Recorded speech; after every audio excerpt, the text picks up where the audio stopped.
मानो ऐसे लग रहा है कि जैसे हम सर्दियों के टाइम पे यात्रा कर रहे होंगे। पूरे रास्ते भर में ऐसे कई सारे वाटरफॉल दिखाई देंगे। गौरीकुंड से हजारों की संख्या में बाबा केदार की डोली के साथ भक्तजन आगे बढ़ रहे हैं केदारनाथ धाम की ओर। मंदाकिनी नदी के हाल कुछ ऐसे हैं। अभी बहुत भयंकर भीड़ है भाई गाड़ियों की यहाँ। अभी पूरे 6 महीनों के बाद यहाँ पे आके बहुत बढ़िया लग रहा है भाई। हजारों की संख्या में भी श्रद्धालु पहुँचे हैं। तो सबसे पहले आप सभी को मेरा प्यार भरा नमस्कार। मेरा नाम है आलोक राणा और स्वागत है आप सभी का देवभूमि उत्तराखंड के इन खूबसूरत पहाड़ों से। तो फाइनली मेरी तैयारी भी हो चुकी है केदारनाथ धाम की ओर जाने की। तो करते हैं इस खूबसूरत से सफ़र की शुरुआत अपनी इस खूबसूरत मधमहेश्वर घाटी से। सुबह के 5:28 निकल पड़ते हैं। यहाँ से सबसे पहले मुझे जाना है सोनप्रयाग मार्केट तक। ऊखीमठ के पास में पहुँचते ही ठीक नीचे पे है ओमकारेश्वर मंदिर ऊखीमठ। अब सुबह सुबह का टाइम है तो ज़्यादा जाम नहीं मिलेगा। यह है केदार घाटी का एक मेन मार्केट गुप्तकाशी। सभी घोड़े खच्चर निकल रहे हैं केदारनाथ धाम की ओर और यात्रा खुलते ही पूरी केदार घाटी में एक अलग ही चहल पहल बन जाती है।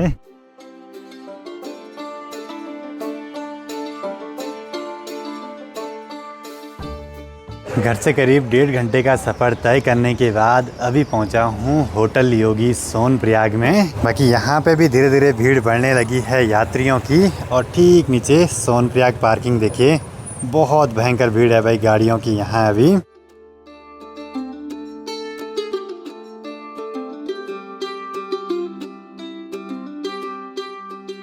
सोनप्रयाग में है सोन नदी और मंदाकिनी का संगम और यहाँ से मिलेगी शटल सेवा की गाड़ी जो कि गौरीकुंड तक छोड़ती है।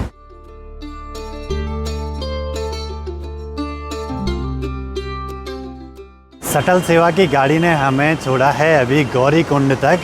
थोड़ा सा आगे तक पैदल जाना पड़ेगा।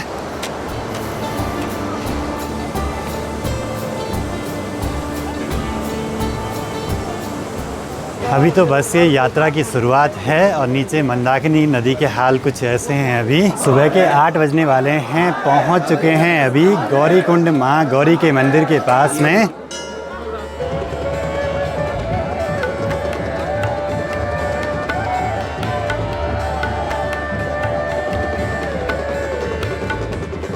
चलिए जी करते हैं इस खूबसूरत से सफ़र की शुरुआत माँ गौरी के मंदिर गौरीकुंड से श्री केदारनाथ धाम की ओर। हर हर महादेव। गौरीकुंड की पूरी मार्केट खचाखच भरी है श्रद्धालुओं की संख्या से। गौरीकुंड से हजारों की संख्या में बाबा केदार की डोली के साथ भक्तजन आगे बढ़ रहे हैं केदारनाथ धाम की ओर। और ये वाला दृश्य बहुत ही गजब का है भाई। सभी के अंदर एक अलग ही जोश और उत्साह देखने को मिल रहा है। गौरीकुंड से केदारनाथ धाम तक सामान ले जाने का बस यही एक ऑप्शन है, पीठ में लाद के। सोचे वहाँ जाते कितनी ज़्यादा कॉस्ट बढ़ जाती होगी इन सब चीज़ों की।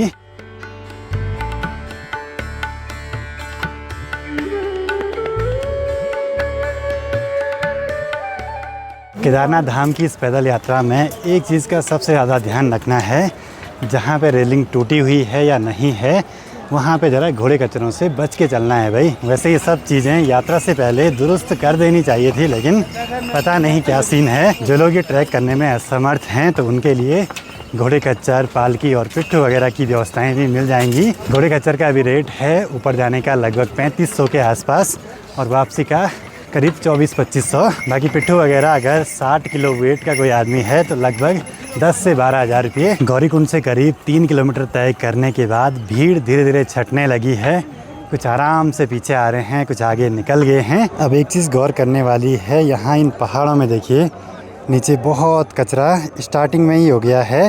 यही पिछले साल का है। सोचिए जब यात्रा बढ़ेगी तब क्या हाल होंगे इन पहाड़ों के। इतनी ज़्यादा भीड़ आती है ना यहाँ, तो फिर कचरा होगा ही, लेकिन इसको डिस्पोज करने की प्रॉपर व्यवस्था बिल्कुल नहीं है भाई। पूरी डोली यात्रा में भगवान जी की डोली के सबसे आगे चलते हैं पहाड़ों के पारंपरिक वाद्य यंत्र, ढोल और दमाऊं।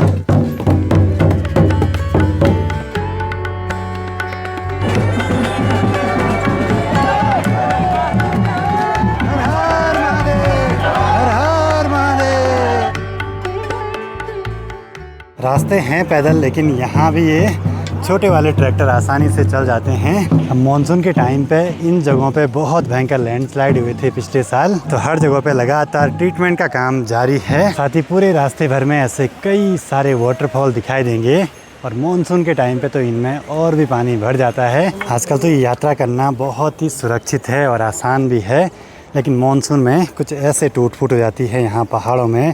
पूरा पहाड़ ही नीचे को खिसक गया था लास्ट टाइम।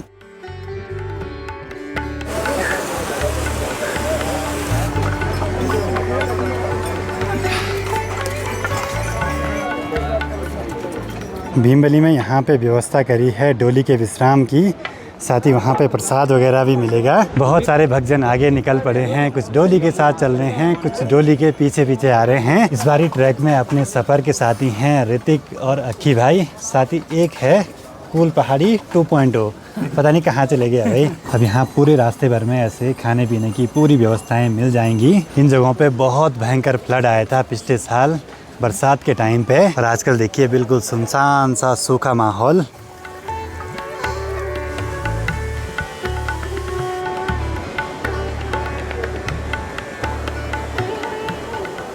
पहुंच चुके हैं रामबाड़ा के पुल के पास में।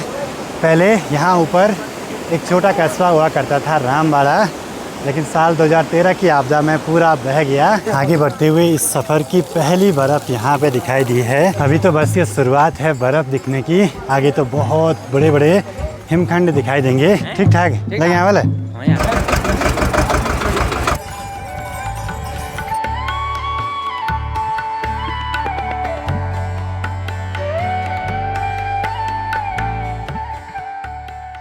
जैसे जैसे हम चढ़ाई पे आगे बढ़ रहे हैं तो बुरांस के फूलों का कलर भी चेंज हो रहा है, कुछ हल्के सफ़ेद होने लगे हैं, कुछ पूरे सफ़ेद हैं। पूरे रास्ते भर में बहुत सारे हिमखंड दिखाई दे रहे हैं, इन पर की बर्फ़ है भयंकर वाली। अगर आप यात्रा के शुरुआती दिनों में आते हैं तो ऐसे कुछ हिमखंड आपको पूरे रास्ते भर में बहुत ज़्यादा दिखाई देंगे। पूरे केदारनाथ धाम में सभी घोड़े खच्चरों के द्वारा ऐसे कुछ सामान ले जाया जाता है, और यात्रा खुलते ही न जाने कितने लोगों का रोज़गार फिर से पटरी पे आ जाता है, जो पिछले 6 महीने से इंतज़ार में होंगे यात्रा के। बहुत सारी जगहों पे शॉर्टकट भी हैं, मेरी माने शॉर्टकट से नहीं जाएं तो बढ़िया रहेगा, गिरने का डर अलग। सबसे ज़रूरी पूरे रास्ते भर में पानी लगातार पीते रहें। जैसे जैसे हम ऊपर बढ़ रहे हैं केदार घाटी में खूब सारे बादल लगे हैं।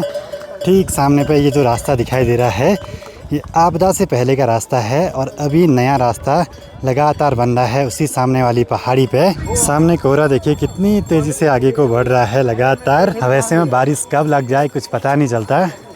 भाई क्या हाल है? जय श्री केदार। जय जय श्री केदार। अब केदार घाटी का मौसम कब बदल जाए कुछ पता नहीं चलता है, चारों ओर बस कोहरा ही कोहरा लग गया। केदारनाथ धाम अभी 4-5 किलोमीटर दूर है, और रास्ते भर में हम जितनी भी चीज़ें खरीद रहे हैं खाने पीने के लिए सब प्रिंट रेट से डबल में मिल रही हैं।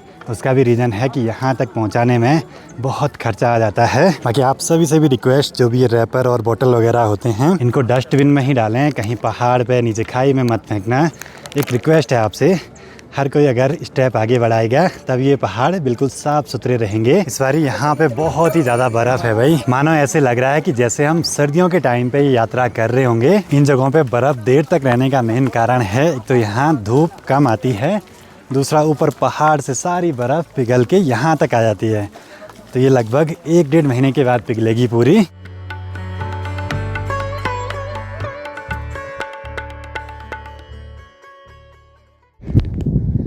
नीचे से लगातार चढ़ाई चढ़ते जा रहे हैं। रास्ता यहाँ पे हुआ चढ़ाई वाला कंप्लीट, अब बस सीधा सीधा है मंदिर तक।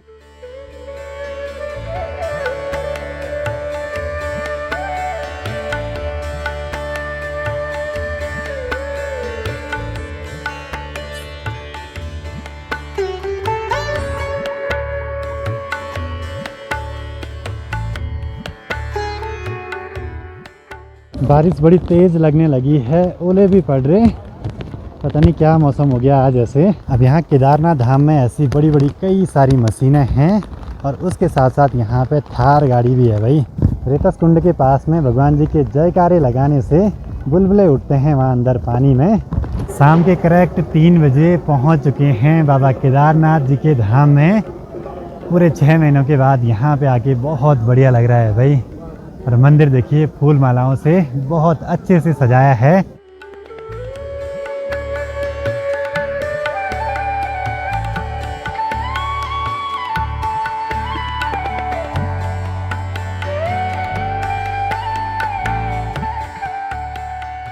प्रवेश द्वार के पास में नंदी जी बस इंतजार में हैं कि कब भगवान भोलेनाथ जी के मंदिर के कपाट खुलें। आपकी दीदी का भर ब्लॉग देखते हैं, जब आते हैं तो हमारी लाइव जरूर बनाती है। अच्छा चलो बढ़िया बढ़िया, ठीक है भाई, हाँ, ठीक है बढ़िया बढ़िया। हाँ बस सभी बोल रहे हैं। केदारनाथ धाम में आने के बाद सबसे पहले ज़रूरी है रहने की व्यवस्था हो जाए, उसके बाद में और काम तो होते ही रहेंगे। अच्छा ठीक है, चलो। शाम के 4 बजने वाले हैं और बस हमें एक ऐसा दृश्य दिखाई देने वाला है जो कि साल में सिर्फ एक बार दिखता है। बहुत सारे श्रद्धालु भगवान जी के स्वागत में यहाँ पे तत्पर बैठे हैं। पूरी केदार नगरी भगवान भोलेनाथ के जयकारों से गूंज रही है। अभी बस डोली के मंदिर के पास में आते ही मौसम भी सही होने लग गया। भगवान केदारनाथ जी की डोली के साथ हजारों की संख्या में भी श्रद्धालु पहुँचे हैं और भगवान जी की डोली पे पुष्प वर्षा कर रहे हैं चारों तरफ से। बहुत ही भयंकर वाला ये माहौल हो रखा है जो कि साल में सिर्फ एक दिन ही देखने को मिलता है। डोली के मंदिर प्रांगण में पहुंचते ही एक अलग ही माहौल बन गया था मंदिर के आसपास का। ये सब नज़ारे देख के दिल तो भरता है नहीं, बस मन कर रहा है देखते जाएं देखते जाएं। इस बारी मैं भीड़ से थोड़ा अलग रहा, ऑब्जर्व कर रहा हूँ हर चीज़ को कि कैसे हो रहा है, क्या हो रहा है। बहुत सारी चीज़ें हैं भाई, यहाँ आके ना इमोशनल सा हो जाता हूँ, पता नहीं क्यों। इस बारी मन नहीं कर रहा था यहाँ आने का, अजीब सा नेगेटिव कुछ विचार सा आ रहा था, पता नहीं क्यों, लेकिन सब कुछ बढ़िया रहा भाई। मंदिर प्रांगण फुल भर चुका है श्रद्धालुओं से। भगवान केदारनाथ जी उत्तराखंड के 5 केदारों में से प्रथम केदार, भारत के 12 ज्योतिर्लिंगों में से 5वें ज्योतिर्लिंग और उत्तराखंड के 4 धामों में से तीसरे धाम के रूप में पूजे जाते हैं, जाने जाते हैं।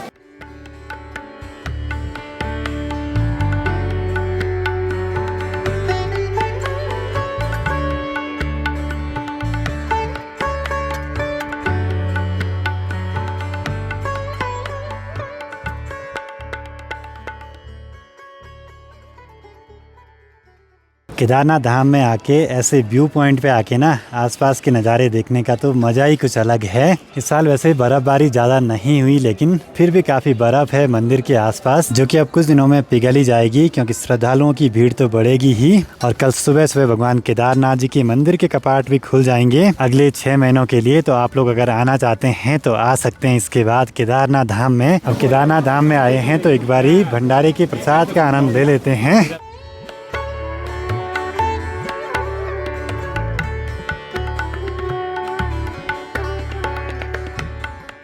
जैसे ही भंडारे का प्रसाद ग्रहण किया, हल्की हल्की बर्फ़बारी होने लगी है। और ऐसी बर्फ़ को हमारे यहाँ यूंकली बोलते हैं कि जो बर्फ़ से पहले आती है, बिल्कुल दाने दाने वाली बर्फ़।